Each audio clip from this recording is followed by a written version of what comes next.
Hello po mga Lods, magandang gabi po sa inyong lahat. Welcome po muli sa aking munting channel.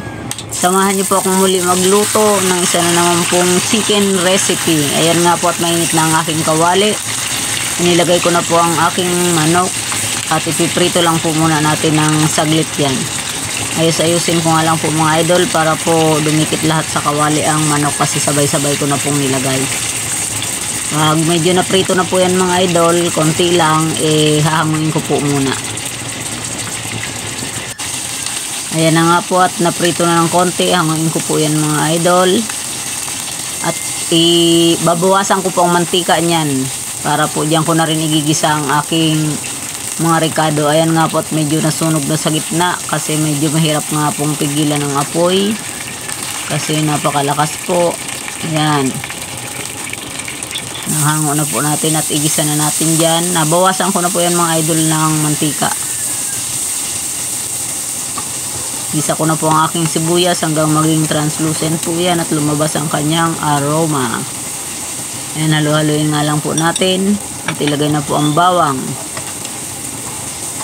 Ayan. Gisa lang po natin ng maayos. Ang ating sibuyas bawang. Ilagay ko na rin po ang aking sili. Marami-rami pong sili yan mga lods. Manghang po talaga yan. At hintayin lang po nating maluto rin ng konti ang sili. Lagyan ko na nga rin po yan mga idol ng paminta.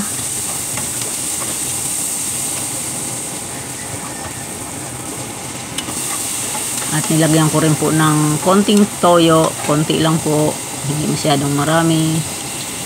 At nilagay ko na rin ang aking oyster. Dalawang oyster na maliit po yung nilagay ko dyan mga lods. Po at simutin lang natin ang ating oyster. Hahaluin ko na naman po yan. Magisa na silang lahat.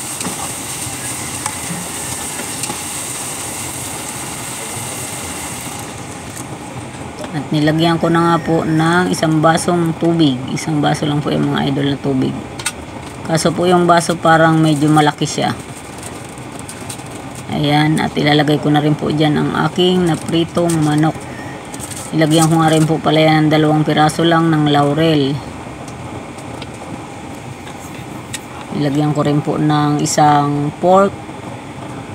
Ay, hindi pala po, chicken cubes kasi chicken yung niluto ko. Ayan po at nilagay ko na nga po ang manok.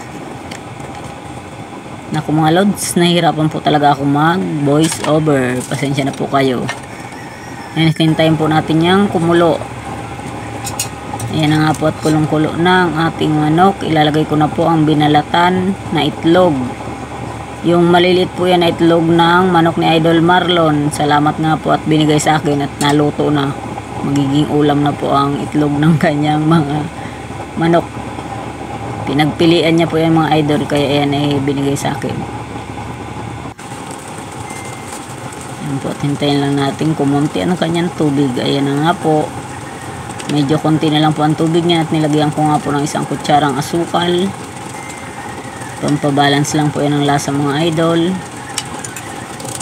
Tsaka masarap rin po pag hindi naman sobrang puro alat lang, medyo may konti lang pong tamis. Ayan, at nilagyan ko nga rin po ng konting suka lang. At nilagay ko na po ang aking sibuyas dahon.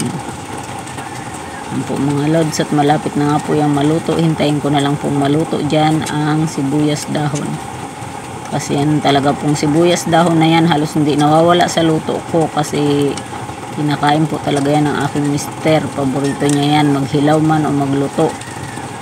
Ayan, shoutout nga po sa inyong lahat mga idol, sa mga kababayan po nating OFW, kumusta po kayong lahat mga idol, lagi po kayong mag-iingat para po sa inyong pamilya. Thank you po sa suporta nyong lahat sa aking munting channel, sa panonood nyo po ng aking mga simpleng video. Maraming salamat po sa inyong lahat mga idol. Ayan, at ayan nga po luto na. Kain po tayo. God bless us all po.